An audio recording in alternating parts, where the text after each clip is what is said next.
Hi friends welcome to our YouTube channel निर्माण श्रमिक कल्याण योजना 2022। तो श्रमिक पिला पाठपढ़ा स्कॉलरशिप मिलूँ। तो ये स्कॉलरशिप फुल डिटेल्स ये वीडियो आलोचना करवा। तो क्यों मैंने अप्लाई करेंगे, ऑनलाइन अप्लाई लास्ट डेट केबे, ऑनलाइन अप्लाई समय कौन कौन डॉक्यूमेंट आवश्यक, तो ये स्कॉलरशिप केते टंका मिलिबो एवं ये स्कॉलरशिप किपरि अप्लाई करेंगे जानापी वीडियो को शेष पर्यंत देखूँ। जदि आपण मैंने प्रथम थर कर यूट्यूब चैनल को व्यू करते तो आम चैनल सब्सक्राइब कर नोटिफिकेशन बटन को ऑल सेट कर दिंतु। यही पहला लेटेस्ट एजुकेशन रिलेटेड वीडियो प्रथम पाइबा। देखो सांग मैंने नोटिसटा Odisha building and other construction workers welfare board जोटा रोज आमर office of the labour commissioner Odisha Bhubaneswar तरफ चिठी आसी। तो क्या पकाई देखो लिखी ये to the general manager admin OCAC Bhubaneswar पाक चिठी आसी। तो जनरल मैनेजर अच्छा OCAC पाक चिठी आसी। तो चिठी सब्जेक्ट कौन अच्छी, सब्जेक्ट अच्छी submission of revised guideline for onboarding of educational schemes of OB and OCWW board under state scholarship. देखो स्टेट स्कॉलरशिप पोर्टाल जो आम अच्छी निर्माण श्रमिक कल्याण योजना जो लेबर कार्ड स्कॉलरशिप अच्छी। तो से स्कॉलरशिप चिठी आसी। तो चिठी देखो स्कॉलरशिप विषय कौन डिटेल्स देखाई। देखो स्कॉलरशिप रे अमाउंट तो क्यों क्लास एवं क्यों कोर्स करथिले तो केते अमाउंट मिलिबो ए देखो लिखा अछि for class 6 and 7 to girl child. जो माने क्लास 6 आउ 7 क्लास पढ़ुवे ओनली गर्ल्स चाइल्ड मैंने अप्लाई करेंगे। तो अप्लाई कले केतना मिलिबो ना 2000 पर आनम वर्ष को 2000 टंका मिलिबो। जो माने षष्ठ और सप्तम श्रेणी पढ़ुवे तो गर्ल्स चाइल्ड से माने अप्लाई कले 2000 टंका मिलिबो। तापर देखु तापर अछि for class 8 to all children. जो माने क्लास 8 अथवा अष्टम श्रेणी पढ़ुवे क्लास 8 रे पढ़ुवे ऑल चिल्ड्रेन अथवा boys and girls both apply करेंगे। और अप्लाई कले केतना मिलिबो ना 2000 पर आनम तो वर्ष को 2000 टंका मिलिबो। तापर क्लास 8 पर 9 for class 9 student to all children. जो मैंने क्लास नवम श्रेणी पढ़ुवे तो 9th क्लास पढ़ुवे ऑल चिल्ड्रेन अप्लाई करेंगे। तो अप्लाई कले केतना मिलिबो ना 3000 पर आनम वर्ष को 3000 टंका मिलिबो स्कॉलरशिप रे। तापर देखो for class 10th to all children. जो मैंने दशम श्रेणी पढ़ुवे क्लास 10th रे पढ़ुवे तो से माने अप्लाई कले ऑल चिल्ड्रेन माने अप्लाई करेंगे both boys and girls apply करेंगे। तो अप्लाई कले केतना मिलिबो ना पर आनम होची 4000 टंका तो वर्ष को 4000 टंका मिलिबो। तापर देखो कैश टू चिल्ड्रेन सिक्योरिंग 90% और एबव इन क्लास 10th।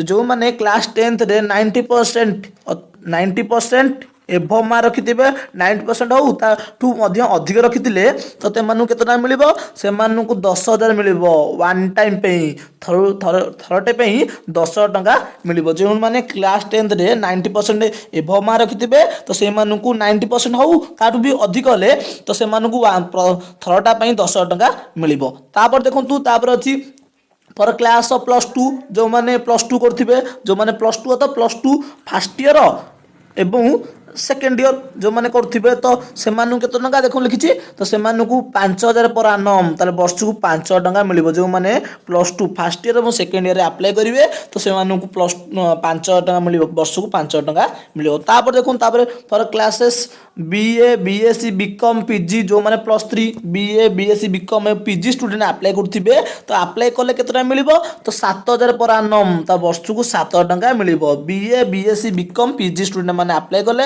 तो से वर्ष को 7,000 टंका मिलिबो। तापर देखंतु for B.tech MCA MBA BARCH MRCH M.tech MSc B pharma M pharma hotel management catering service medical including जो रोज allopathic ayurvedic and homeopathy in government colleges only.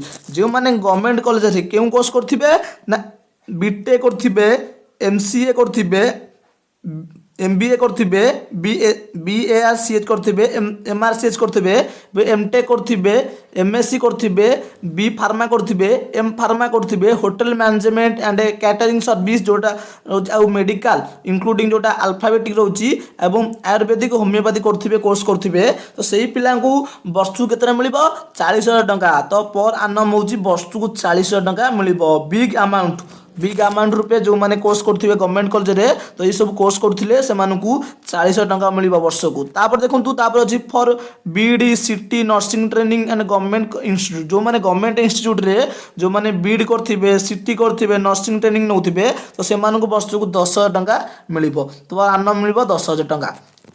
तापर देखूँ तो आम जानीगले क्यों क्लास और क्यों कोर्स करते तो केते अमाउंट मिल ये सब फुल डिटेल्स यहाँ आप स्क्रीनशॉट मारिक नहीं पारे। तापर मुझे पीडीएफ ना टेलीग्राम चैनल शेयर करदेवी। तापर आलोचना करवा देखो तो ये लिखा अच्छी सीरियल नंबर 1 ने अच्छी opening date of online application for student जो ये जो निर्माण श्रमिक कल्याण योजना जो स्कॉलरशिप रोचे तार ओपनिंग हो आरंभ हो तारीख ना 27 डिसेम्बर रे आरंभ हो ऑनलाइन अप्लाई 2021 27 डिसेम्बर आरंभ हो स्कॉलरशिप अप्लाई। ताप लास्ट डेट कत देखो 2 नंबर लिखी last date of online application for student तो लास्ट डेट केबे अच्छी जो निर्माण श्रमिक Kalyan Yojana scholarship last date केबे अच्छी ना 28 फेब्रुआरी 2022 तो 28 फेब्रुआरी 2022 सुधा आपण माने अप्लाई करने। तापर देखो 3 नंबर सीरियल अच्छी last date of online validation for students record by headmaster principal head of the institute. देखो लास्ट डेट अच्छी कार वैलिडेशन हम स्टूडेंट कार द्वारा ना हेडमास्टर प्रिंसिपल एवं हेड ऑफ द इंस्टीट्यूट द्वारा वैलिडेशन हम तो के तारीख लास्ट डेट अच्छी ना 31 मार्च 2022 31 मार्च 2022 सुधा आपण माने आपण कॉलेज को जाइए अथवा स्कूल को जाइए आपण मानकर हेडमास्टर प्रिंसिपल और हेड ऑफ द इंस्टीट्यूट का वैलिडेशन हेबो। तो लास्ट डेट अच्छी 31 मार्च 2022 लास्ट डेट अच्छी। तापर अच्छी कौन last date of online validation for student record by district labour officer जो डिस्ट्रिक्ट लेबर ऑफिसर अच्छा द्वारा वैलिडेशन हम लास्ट डेट केते अच्छी ना 31 मार्च 2022 तो 31 मार्च 2022 अच्छी क्या द्वारा ना वैलिडेशन हम डिस्ट्रिक्ट लेबर ऑफिस जो मैंने अच्छा लेबर ऑफिसर जो अच्छा डिस्ट्रिक्ट रे तो से द्वारा लास्ट डेट अच्छी वैलिडेशन हबार 31 मार्च सुधा आपण मानक वैलिडेशन हेबो। जब देखंतु जदि आपण मानकर जदि ए जो निर्माण श्रमिक कल्याण योजना स्कॉलरशिप अप्लाई कौन असुविधा हुए तार हेल्पलाइन नंबर संजोग हेल्पलाइन नंबर अच्छी आपण माने कांटेक्ट करेंगे ना इमेल आईडी दि जाइए आपण माने कौन असुविधा हेल्ले से इमेल करेंगे। देखो तापर आलोचना करवा तो स्कॉलरशिप अप्लाई समय कौन डॉक्यूमेंट आवश्यक तो क्यों कैटेगरी पिला माने अप्लाई करेंगे फुल डिटेल्स आलोचना करवा वीडियो को शेष पर देखूँ सबू डिटेल्स जानीपर किपर अप्लाई करेंगे जानीपर वीडियो को शेष पर्यंत देखूँ। देखो सांग मैंने निर्माण श्रमिक कल्याण योजना 2021-22 यहाँ भूल लिखी 21-22 तो जो 2021-22 निर्माण श्रमिक तो स्कॉलरशिप आसी तो स्कॉलरशिप देखो कौन लिखाई ना building and other construction workers जोड़ा BOC for continuing education for their childrens under निर्माण श्रमिक कल्याण योजना। तो जो निर्माण श्रमिक कल्याण योजना अच्छी तो स्कॉलरशिप आसी देखो स्कॉलरशिप क्यों कैटेगरी पिला माने अप्लाई करी फास्ट हो कैटेगरी तो कैटेगरी होची general SC ST OBC SEBC एवं ईबीसी तो यार तो सबू कैटेगरी पिला माने स्कॉलरशिप अप्लाई करि परिबे। तापर अच्छी कौन तापर अच्छी क्लास तो क्यों क्लास एवं क्यों कोर्स करते स्कॉलरशिप अप्लाई करेंगे तो class VIII VIII VIII IAX AX +2 +3 MA MCOM MSc B.tech MCA pharmacy BD nursing and teacher training जो टीचर ट्रेनिंग कौन रोचे ना जोटा रोचे सिटी तो सिटी जो मैंने करथिबे तो यही सब क्लास पिला माने अप्लाई करि परिबे। तापर कौन अच्छी ना रिक्वायर्ड डॉक्यूमेंट कौन कौन जो हमरो निर्माण श्रमिक कल्याण योजना स्कॉलरशिप रोचे तो अप्लाई समय कौन कौन डॉक्यूमेंट आवश्यक रिक्वायर्ड डॉक्यूमेंट देखो ये रिक्वायर्ड डॉक्यूमेंट कौन कौन रिक्वायर्ड डॉक्यूमेंट होची आधार कार्ड फास्ट दरकार आधार कार्ड रे आपण मानको फोन नंबर लिंक थिबा आवश्यक। तापर दरकार बैंक पासबुक रो कॉपी स्टूडेंट रो बैंक पासबुक दरकार valid phone number and Gmail आपण मानको जो फोन नंबर और जीमेल आवश्यक। तो तापर दरकार marksheet of the last exam पास जो लास्ट एग्जाम रे आपण माने पास हेथिबे धर जो आपण पीजी फर्स्ट ईयर रे अप्लाई करछंती तो आपण माने +3 जो थर्ड ईयर तो थर्ड থার্ড ইୟର୍ରେ ଆପଣମାନେ ମାର୍କସିଟ୍ ଏବଂ ସାର୍ଟିଫିକେଟ୍ ଦେବେ। ଯଦି ଆପଣମାନେ ପ୍ଲସ୍ ଥ୍ରୀରେ ଆପ୍ଲାଏ କରୁଛନ୍ତି ପ୍ଲସ୍ ଥ୍ରୀ ଫାର୍ଷ୍ଟ ଇୟର୍ରେ ତ ଦେନ୍ ଆପଣମାନେ plus two second year marksheet ତ ଯେଉଁ କ୍ଲାସ୍ରେ ପଢ଼ୁଥିବେ ତ ତାର ଲାଷ୍ଟ ଇୟର୍ଟା ଯେଉଁଠି ଆପଣ ପାସ୍ ଆଉଟ୍ ହେଇଥିବେ ଯେଉଁ କ୍ଲାସ୍ରୁ ପାସ୍ ଆଉଟ୍ ହେଇଥିବେ ତାର ମାର୍କସିଟ୍ ଆପଣଙ୍କର ଆବଶ୍ୟକ। ତାପରେ କ'ଣ ଫଟୋ ପାସପୋର୍ଟ ସାଇଜ୍ ଫଟୋ ଦରକାର, ପାସପୋର୍ଟ ଫଟୋ ଦରକାର, BOC ID କାର୍ଡ଼ ଯେଉଁମାନେ ହେଉଛି ଲେବର କାର୍ଡ଼ ଦରକାର ଏବଂ କଲେଜ ID କାର୍ଡ଼ ଦରକାର, ଷ୍ଟୁଡେଣ୍ଟର କଲେଜ ID କାର୍ଡ଼ ଦରକାର।